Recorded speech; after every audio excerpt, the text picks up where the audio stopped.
اس کی سزا کے طور پر حالانکہ معاہدہ طے پایا تھا بنو قینقاع کے ساتھ بھی، بنو نذیر کے ساتھ بھی، بنو قریظہ کے ساتھ بھی، کہ تم لوگ تنگ نہیں کرو گے، دوسروں کے خلاف ہمارا ساتھ دو گے، ہمارے تمہارے مفادات مشترکہ ہوں گے، کسی کا کوئی قتل ہو گیا تو مل کے دیت دیں گے، باہر سے کسی نے حملہ کیا مل کے مقابلہ کریں گے، ہمارے خلاف کسی کے ساتھ تعاون نہیں کرو گے۔ اب شرارت بازی انہوں نے خود کی۔ اللہ کے نبی صلی اللہ علیہ وسلم اس سلسلے میں جب گئے ان کے قبیلے میں، وہ اکڑ گئے۔ اللہ کے نبی نے اس کے نتیجے کے طور پر ان کو جلا وطن کر دیا، مدینے سے نکال دیا، مدینے سے نکل گئے۔ اب باری آئی تھی بنو نذیر کی۔ چونکہ بنو نذیر نے اصل یہ پراپوگنڈا کیا تھا، اس لیے بنو نذیر کے حوالے سے ذرا تفصیل بیان کریں گے ہم انشاءاللہ۔ بنو نذیر والوں نے اللہ کے نبی صلی اللہ علیہ وسلم کے خلاف ایک سازش کی، قاتلانہ سازش، اور کی کیوں؟ ایک بہت دردناک سانحہ پیش آیا تھا۔ 70 قراء، 70 علماء، اللہ کے نبی صلی اللہ علیہ وسلم کے صحابہ، ان کو دھوکے سے ایک قبیلے والوں نے قتل کر دیا، شہید کر دیا۔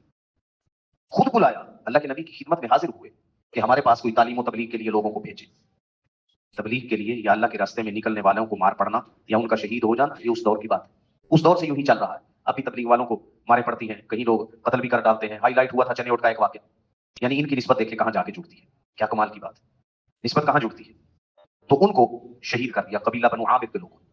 ایک صحابی بچے، حضرت ابو امیہ زمری، ان کو بھی مردہ سمجھ کے وہ چھوڑ گئے تھے، یہ زخمی تھے تو زیادہ زخمی نہیں تھے، لیکن دوسروں کا خون زیادہ لگا ہوا تھا، انہوں نے سمجھا کہ یہ بھی شہید ہو گئے، بے ہوش ہو گئے تھے۔ ان کو ہوش آیا، یہ وہاں سے آ گئے۔ آگے رستے میں 2 آدمی بیٹھے ہوئے تھے قبیلہ بنو عامر ہی کے، آپس میں لیک ہوئی، تعارف ہوا، انہوں نے کہا بنو عامر کے ہیں، باقی تفصیل ان کو پتہ نہیں تھی۔ یہ دونوں اللہ کے نبی صلی اللہ علیہ وسلم سے ملاقات کر کے اپنے قبیلے کے کوئی معاملات طے کر کے آ رہے تھے۔ حضرت ابو امیہ زمری رضی اللہ تعالی عنہ، ان کو پتہ نہیں چلا، انہوں نے کہا یہ کاکو آ گئے ہیں بنو عامر والے۔ جب وہ سوئے، انہوں نے ان دونوں کو قتل کر دیا۔ مدینہ پہنچے، وہاں جا کے پتہ چلا وہ یہ کیا کیا۔ اللہ کے نبی نے پوچھا یہ تم نے کیا کیا؟ ان کے ساتھ تو معاہدہ ہوا تھا، وہ تو معاہدہ کر کے گئے تھے، اب ان کی دیت تو دینی پڑے گی۔ تو اس دیت لینے کے سلسلے میں چونکہ یہودیوں نے ایگریمنٹ کر رکھا تھا کہ اگر ہمارے بندے نے کسی کو قتل کر دیا یا آپ کے بندے نے، دیت مل کے دیں گے۔ اللہ کے نبی اس سلسلے میں گئے، بنو نذیر والوں کو کہا تمہارا معاہدہ تھا تو دیت دیں گے۔ کہنے لگے جی آؤ جی، بسم اللہ بسم اللہ، کھانا شانا کھائیں، آپ بیٹھیں۔ نبی اکرم صلی اللہ علیہ وسلم، حضرت سیدنا ابو بکر، سیدنا عمر، سیدنا علی، حضرت سیدنا طلحہ بن عبید اللہ، حضرت زبیر بن عوام، حضرت سعد بن عبادہ، حضرت سعد بن معاذ اور حضرت اسید بن حضیر رضی اللہ تعالی عنہ، یہ 8 بندوں کو لے کے گئے اللہ کے نبی صلی اللہ علیہ وسلم۔ انہوں نے ایک چال چلی، حیی بن اخطب نے فوراً گٹمٹ کی، کیسا بد نصیب، حضرت سیدنا ہارون علیہ السلام کی اولاد میں سے تھا، حضرت صفیہ رضی اللہ تعالی عنہا کا باپ، اگرچہ وہ ام المؤمنین بعد میں بنی۔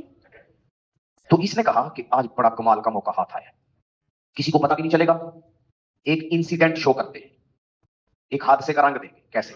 ایک ترکیب آئی ہے ذہن میں، کیا؟ ان کو فلاں فلاں جگہ بٹھاؤ، چوڑی دیوار ہے، اونچی ہے، کوئی بندہ اوپر جا کے پتھر گرا دیں گے اوپر، اس طرح سے گزرے، ہم کہیں گے جی گزرتے ہوئے پتھر اوپر سے گر گیا، پلاننگ دیکھیں کہ بات بھی نہ آئے۔ ایسا گند میں ان کا اتنا ذہن چلتا ہے۔ عمرو بن جحاش بن کعب یہ تیار ہو گیا، اس نے کہا میں کروں، اوپر پتھر پہنچانا، اس کو گرانا میرا کام۔ سلام ابن مشکم نے کہا کہ ایسا نہ کرو، آپ کو پتہ چل جانا ہے کہ شامت آئے گی، نہ کرو ایسا، بڑا منع کیا، نہ رکے۔ وہی بن اخطب نے کہا آج جیسا موقع تو کبھی ملے گا ہی نہیں۔ اتنے میں جبرائیل علیہ السلام نبی صلی اللہ علیہ وسلم کے پاس آ گئے، انہوں نے آ کے بتا دیا۔ نبی مکرم صلی اللہ علیہ وسلم نے عجیب معاملہ کیا کہ اگر تو سب کو بتا دیا تو یہ تو پلاننگ کیے بیٹھے ہیں، معاملہ بگڑ نہ جائے، ہم انہی کے محلے میں ہیں، اور اگر میں ایسے چلا گیا پھر بھی ان کو شک ہو جانا۔ آپ جب کسی مجلس میں واپس آنے کا ارادہ رکھا کرتے تھے، آپ اپنے جوتے وہیں چھوڑ جاتے تھے، ننگے پاؤں جایا کرتے تھے، آپ وہاں سے ننگے پاؤں مدینے آ گئے۔ انہوں نے سمجھا واپس آئیں گے، باقی صحابہ کو بھی نہیں بتایا کہ یہ بھی پھر جائیں گے، معاملہ خراب ہو جائے گا۔ دانش مندی کا تقاضا تو یہی ہے کہ سمجھداری کا ثبوت دیا جائے۔ نبی مکرم صلی اللہ علیہ وسلم وہاں سے اٹھ کے مدینہ آئے، بڑی دیر گزر گئی، اتنے میں یہی بدبخت آیا، آ کے کہنے لگا جی کدھر گئے؟ ہم تو کھانے شانے کا بندوبست کر رہے ہیں، کھانا تیار ہونے والا ہے، حالانکہ یہ چکر نہیں تھا۔ تو اتنے میں کنانا بن سوریا، سواد کے ساتھ کچھ نے سویرا کہا ہے، کنانا بن سوریا نے کہا جو خطرہ تھا نا وہ ہو گیا، ان کو پتہ چل گیا، وہ اسی لیے گئے۔ ابھی بھی میری مان لو، خون خرابہ بڑا ہونا ہے، تم نے ذلیل ہو جانا ہے، سارے ایسا کرو مسلمان ہو جاؤ، ان کے حواری بن جاؤ، عزتیں بھی ملیں گی۔ لیکن وہ نہیں، صحابہ بھی پریشان ہوئے، بڑی دیر دیکھتے رہے۔ پھر ان میں سے کچھ نے، اسید بن حضیر اٹھے، گئے، سیدنا ابو بکر صدیق بھی اٹھے کہ دیکھیں تو صحیح، کیونکہ بتا کے تو گئے نہیں تھے۔ کنانا ابن سوریا کو اندازہ ہو گیا تھا کہ اوپر سے اطلاعات ان کے پاس تو آتی ہیں، جبرائیل علیہ السلام آ گئے ہوں گے، تو وہی ہوا۔ نبی مکرم صلی اللہ علیہ وسلم کے پیچھے جب صحابہ پہنچے، راستے میں ایک آدمی سے پوچھا کہ اللہ کے نبی کو نہیں دیکھا؟ اس نے کہا وہ تو شہر کی طرف جا رہے ہیں، ان کی آبادی باہر تھی، بنو نذیر رہتے مدینہ ہی میں تھے لیکن ان کے محلے الگ تھے. تو کہا جی وہ تو مدینہ شہر میں جا رہے تھے میں نے دیکھا. پھر صحابہ آئے, وہاں اللہ کے نبی صلی اللہ علیہ وسلم نے بتایا کہ انہوں نے تو یہ پلان بنایا تھا. صحابہ کو بڑا غصہ آیا, لیکن ایسے خبیث لوگ یہ یہودی. پھر پینترا بدلا, پھر ایک اور چال چلی. انہوں نے نبی مکرم صلی اللہ علیہ وسلم کو جس چیز کا شوق تھا کہ لوگ مسلمان ہو جائیں, انہوں نے پھر اس چیز کو کیش کرنے کی کوشش کی. نبی مکرم صلی اللہ علیہ وسلم سے ارشاد فرمایا کچھ لوگوں کو بھیجے ہمارے علماء کو سمجھائیں گے.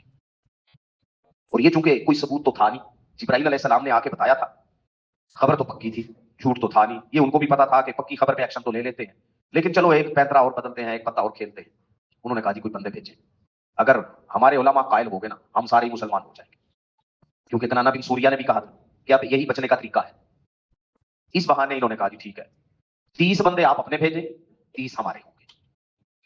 پھر اس کے بعد کیا معاملہ پیش آیا انشاءاللہ اس کی تفصیل فجر کی نماز میں بیان ہوگی. فجر کے بعد اللہ رب العزت ہمیں اپنے محبوب صلی اللہ علیہ وسلم کے ساتھ سچی محبت عقیدت نصیب فرمائے. سبحان ربک رب العزت عما یصفون وسلام علی المرسلین والحمد للہ.